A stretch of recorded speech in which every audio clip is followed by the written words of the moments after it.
Muy buen día tengan todos ustedes, mi nombre es Diego Romero y junto con mis compañeros los Lobos Implacables Dorados vamos a hablarles un poco acerca de la Ley del Ejercicio de la Medicina Veterinaria y su reglamento, así como de otros puntos que iremos tocando más adelante, como la Ley de Conservación de Fauna Silvestre, entre otros. Primero yo voy a hablarles acerca de los primeros 10 artículos de la Ley del Ejercicio de la Medicina Veterinaria. En el primer capítulo de esta ley están las disposiciones generales. Su primer artículo habla acerca de que el ejercicio de la medicina veterinaria va a estar regido por la presente ley, así como su reglamentos internos y otras normas que rija el colegio o autoridad regional, Federación de Médicos Veterinarios, entre otros. Aquellos que hayan recibido un diploma de prácticas en sanidad animal o expertos en medicina veterinaria y zootecnia, también se les aplican las mismas normas de esta ley y de su reglamento. El artículo 2 habla acerca del ejercicio de la medicina veterinaria y que esto implica que el médico veterinario debe promover el desarrollo científico de su profesión. Aquellas clínicas veterinarias que se edifiquen no pueden tener denominaciones comerciales. Tienen que tener denominaciones alusivas a los médicos veterinarios o al médico veterinario de ser uno solo que trabajan en esa clínica.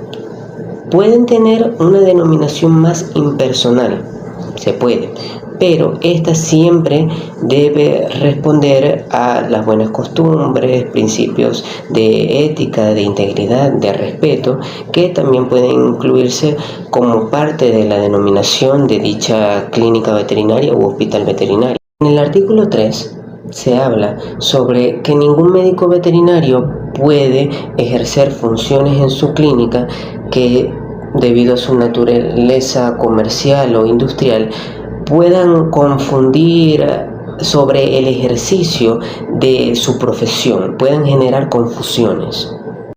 Ya cuando pasamos al capítulo número 2 del ejercicio de la medicina veterinaria como tal, nos habla, por ejemplo, en el capítulo 4 acerca de que el ejercicio de la medicina veterinaria requiere una formación previa, necesita de educación superior que sea reglamentaria, alusiva a dicha profesión. Es decir, para que una persona pueda ejercer funciones como médico veterinario, tiene que haber estudiado, obtenido una capacitación en un centro de educación superior. En el artículo 5 hablamos un poco más sobre quiénes pueden ejercer la medicina veterinaria.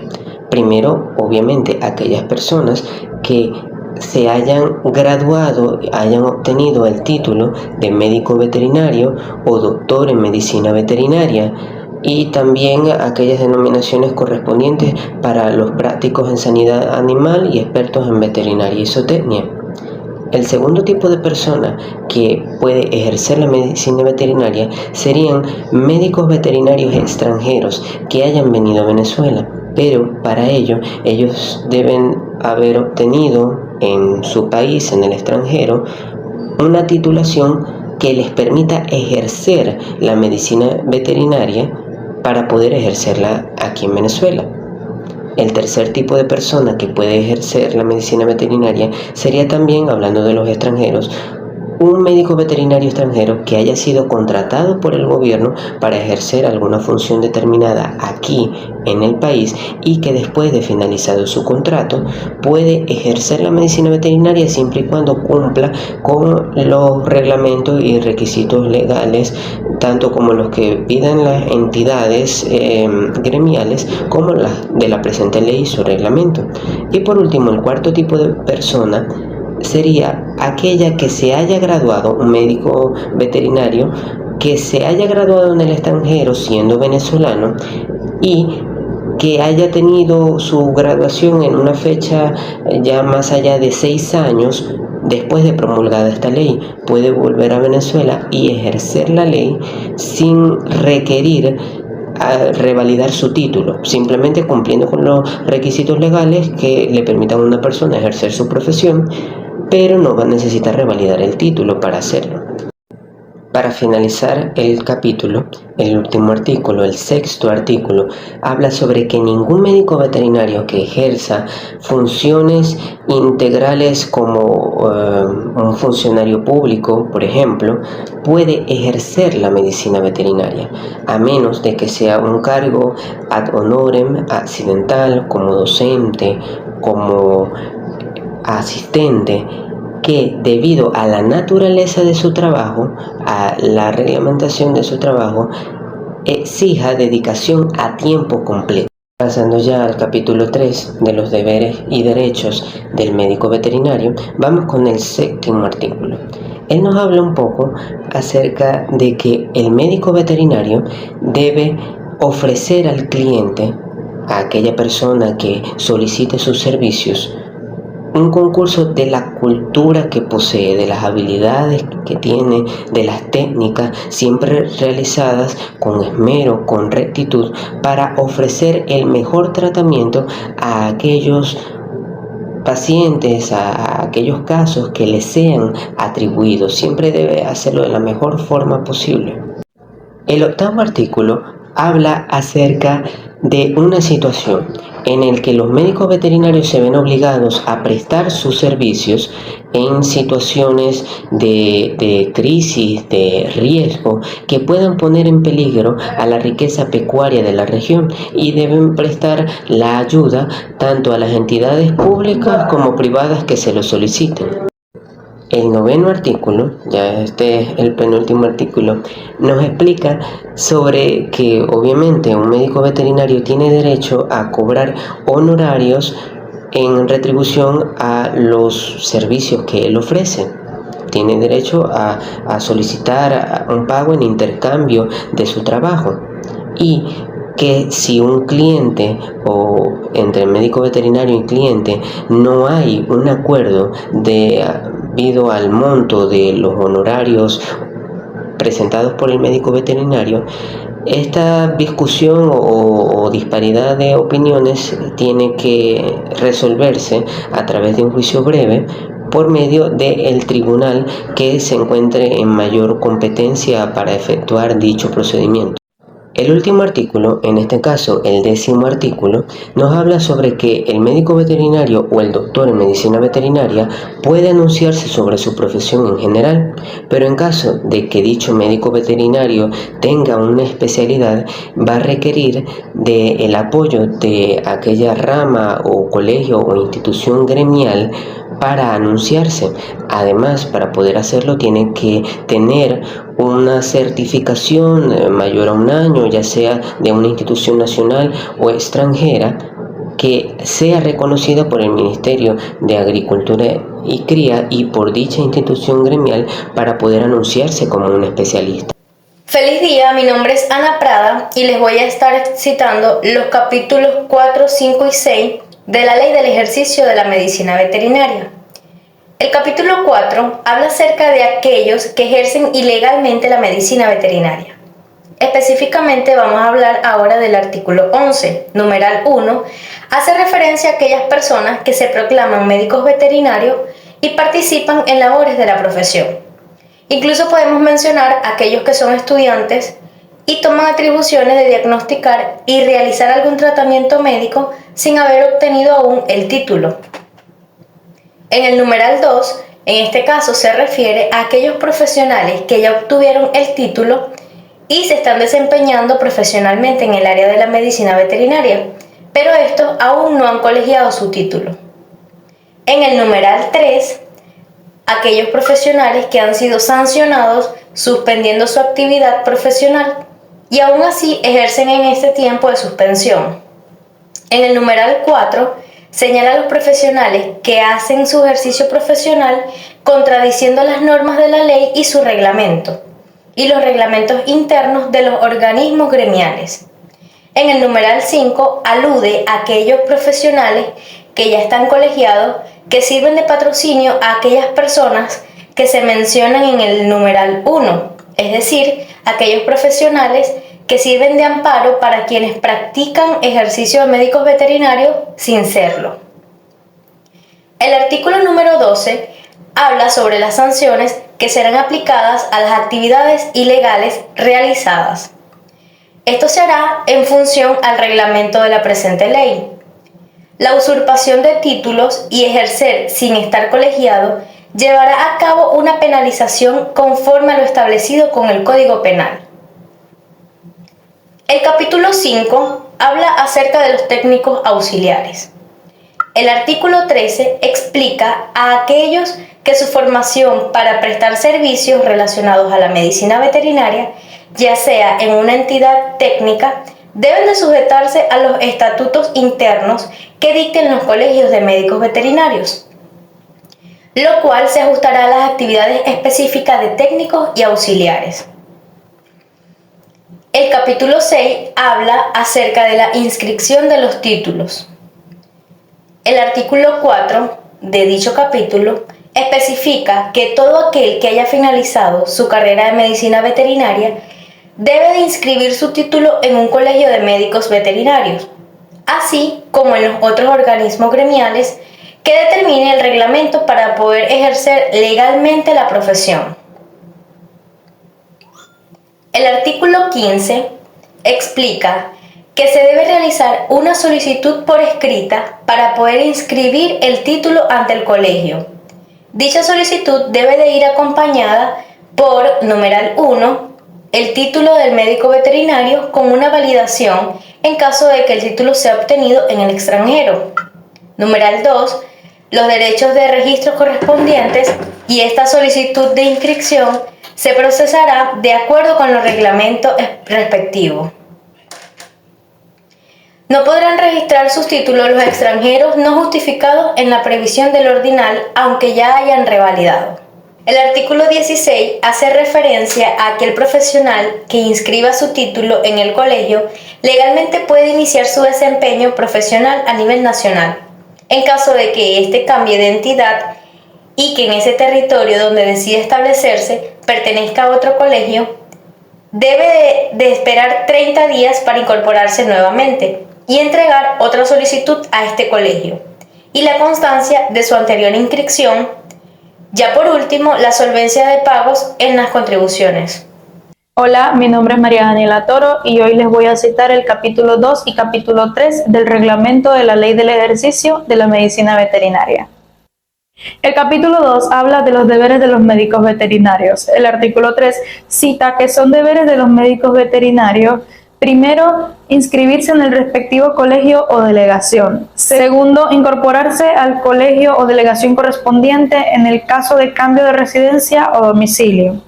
Tercero, mantenerse solvente en el pago de las cuotas y contribuciones fijadas por el colegio o delegación correspondiente y la federación.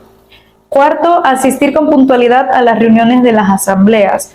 Quinto, cumplir estrictamente el Código de Ética Profesional. Sexto, denunciar ante los organismos gremiales los casos de ejercicio ilegal, las violaciones a la ley y sus reglamentos y al Código de Ética Profesional.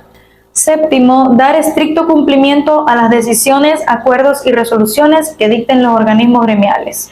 Octavo, denunciar ante los ministerios de Sanidad y Asistencia Social y Agricultura y Cría, según el caso, por sí o por intermedio de un colegio o de la federación, la existencia de enfermedades infectocontagiosas de que tengan conocimiento, según lo previsto en la Ley sobre Defensa Sanitaria Vegetal y Animal y su reglamento.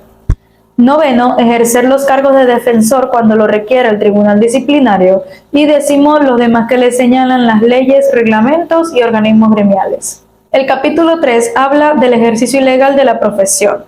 El artículo 4 cita que quienes incurran en ejercicio ilegal de la profesión, según el artículo 11 de la ley, serán sancionados con multas de 500 a 10.000 bolívares, sin perjuicios de las sanciones penales o de las disciplinarias que puedan aplicar los organismos gremiales.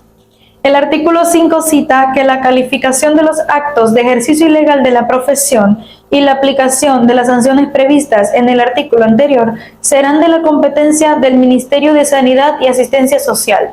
Las sanciones serán apelables de conformidad a lo establecido en la Ley de Sanidad Nacional. Buenas tardes, mi nombre es José Nava. Les voy a hablar un poco sobre la Ley de Fauna Silvestre de la República Bolivariana de Venezuela. Dicha ley fue publicada en Gaceta Oficial el 11 de agosto de 1970.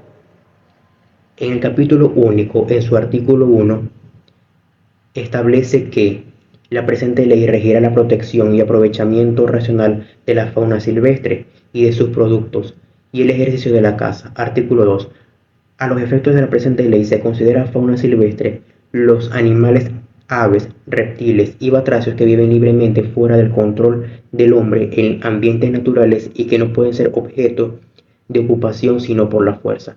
2. Los animales de igual naturaleza amansados o domesticados que tornen a su condición primitiva, que por ello sean susceptibles de captura, como lo son los animales silvestres apresados por el hombre y que posteriormente recobre su libertad. Artículo 3. A los fines de esta ley se entiende por productos de la fauna silvestre la carne, huevos, pieles, cuero, plumas y demás productos de los animales señalados en el artículo anterior. Capítulo 1. Habla sobre la investigación, ordenación y manejo de la fauna silvestre. Artículo 14. El Estado tiene la organización de realizar y fomentar la investigación científica conducente a la utilización racional de la fauna silvestre y establecerá los centros de investigación que fuesen necesarios. A este fin, los propietarios deberán permitir la entrada de los funcionarios competentes a sus respectivos fondos con el objeto que puedan colectar animales vivos o muertos y realizar cualquier otra actividad que se requiera para dicha investigación. Artículo 15. El Ejecutivo Nacional, por órgano del Ministerio de Agricultura y Cría, dispondrá de todo lo conducente a la ordenación y manejo de la fauna silvestre. Capítulo 2 habla sobre el ejercicio de la caza. Artículo 47. La adquisición de la propiedad o el aprovechamiento de los animales silvestres por medio de la caza solo es posible mientras se ejerza de conformidad con la presente ley, a cuyos requisitos y disposiciones queda sometida. Y el artículo 48 habla que la caza solo puede ser ejercida por personas mayores de 18 años de edad, que esté provista de la correspondiente licencia. Muchas gracias. Hola a todos, el día de hoy vamos a hablar sobre el método de Fisher y Urey para negociar. Este método, mejor conocido como método Harvard, consiste en un nuevo enfoque en la disciplina de la negociación que mantiene una perspectiva cooperativa o colaborativa. El método Harvard, como su nombre lo dice, es un modelo de negociación cuya creación comenzó en 1979 en la Universidad de Harvard para la resolución no competitiva de negociaciones o conflictos y fue desarrollado por William Urey, Roger Fisher y Bruce Peyton.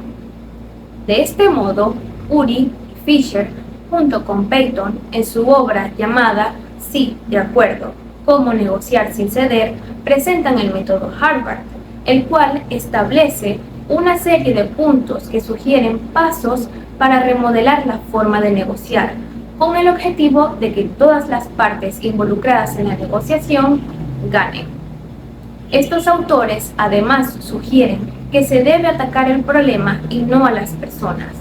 Además sugieren negociar en base a los intereses y no a las posiciones y buscar alternativas de mutuo beneficio a partir de ideas creativas.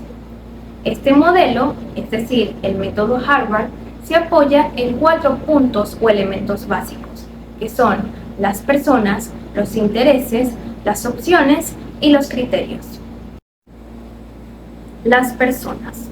Este primer punto básico del método Harvard invita a que las partes involucradas en la negociación generen durante el proceso el compromiso psicológico de lograr un acuerdo mutuamente satisfactorio. Aspectos como la confianza, la comprensión, el respeto mutuo, la empatía y la escucha activa son algunos de los elementos que van a facilitar el desarrollo de la negociación y aumentar su eficiencia. Además, los autores sugieren no deducir las intenciones de la otra parte en base a los temores propios, no culpar a la otra parte y evadir minimizar las preocupaciones ajenas. Para evitar estos percances, la comunicación efectiva va a ser una herramienta sumamente poderosa, ya que sin una buena comunicación, la negociación no va a ser posible. Los intereses. Otro aspecto fundamental dentro del método Harvard es conciliar intereses y no las posiciones, debido a que la tendencia habitual es pensar que cuando las posiciones de los negociadores son opuestas, sus intereses también lo son. Sin embargo, esto no siempre es así, ya que en algunas ocasiones posiciones enfrentadas pueden compartir intereses. Por otro lado, los autores citados, Urey, Fisher y Peyton, sostienen que los intereses más poderosos son las necesidades humanas básicas, tales como la seguridad, el bienestar económico, el reconocimiento, el sentido de pertenencia y el control sobre la vida propia. Esto es importante, ya que en muchas negociaciones se cree que el único interés es el dinero, y esto no siempre es así. En el sentido de los intereses, la comunicación efectiva sigue siendo sumamente importante, ya que como el objetivo es favorecer los intereses de ambas partes involucradas en la negociación, sin la comunicación efectiva, esto tampoco será posible. Como siguiente punto importante dentro del método Harvard, tenemos las opciones. Las opciones a proponer deben perseguir, en el marco del método Harvard, el mutuo beneficio. Los autores plantean que, independientemente del interés común de evitar pérdidas conjuntas, casi siempre existe la posibilidad de ganancias conjuntas, y esta satisfacción de los intereses de ambas partes va a ser posible a través de soluciones o ideas creativas. Como último punto básico del método Harvard tenemos los intereses. Fisher y Urey manifiestan la necesidad de que los criterios para la selección de alternativas para la resolución de conflictos sean objetivos. Los criterios aconsejados por estos autores son la equidad, la eficiencia, los criterios morales, los criterios profesionales, las decisiones judiciales, el respaldo o juicio científico y las costumbres o tradiciones de la comunidad. Se sostiene que, independientemente de los criterios escogidos, estos deben ser aplicables a todas las partes. Los estilos de negociadores de Sengen. André Sengen presenta una clasificación en la que define los estilos de negociadores como negociador blando, negociador duro, negociador pasivo y negociador objetivo. Vamos a hablar un poco sobre cada uno de estos estilos de negociadores, empezando por el negociador blando. Esta es una persona que antepone sus relaciones interpersonales por sobre la consecución de sus objetivos. Deja que la otra parte hable primero y decida para así estar de acuerdo con él. Es amable y modesto, cree en la gente y no le importa perder. Por otro lado, el negociador duro es aquel que se centra en su totalidad en los resultados y objetivos y ve la negociación como una guerra que hay que ganar a toda costa. Es soberbio, habla fuerte, cree que siempre tiene la razón e intimida a los demás criticándolos. Y no cede, ya que su postura es rígida y orientada únicamente a ganar. El negociador pasivo. El negociador pasivo es una persona que espera a que la otra parte asuma todas las responsabilidades y tome las decisiones. Es indiferente, con poco interés en las personas y en los resultados. En pocas palabras, el negociador pasivo es un negociador desmotivado, ausente en las conversaciones, no se compromete con las decisiones y no enfrenta los problemas, ya que considera que estos se resolverán con el tiempo. Por último, tenemos el negociador objetivo. El negociador objetivo es aquel que toma en cuenta los intereses de ambas partes para buscar objetivos y metas comúnmente beneficiosas. Este es un negociador serio, colaborador, que enfrenta los problemas, ya que tiene como objetivo que ambas partes involucradas en la negociación ganen. En pocas palabras, el negociador objetivo es un negociador que separa a las personas del problema. Ahora vamos a mencionar algunas estrategias para negociar por Fisher, Urey y Peyton. En el libro Obtenga el sí, el arte de negociar sin ceder, por Roger Fisher, William Urey y Bruce Peyton, los autores presentan algunas estrategias efectivas para lograr acuerdos en diversas situaciones de negociación. Algunas de estas estrategias incluyen discernir entre los problemas y los asuntos personales, centrarse en el interés mutuo y no en la posición de entrada, generar opiniones de consenso y superar los puntos de vista muy discrepantes. Muchas gracias por su atención.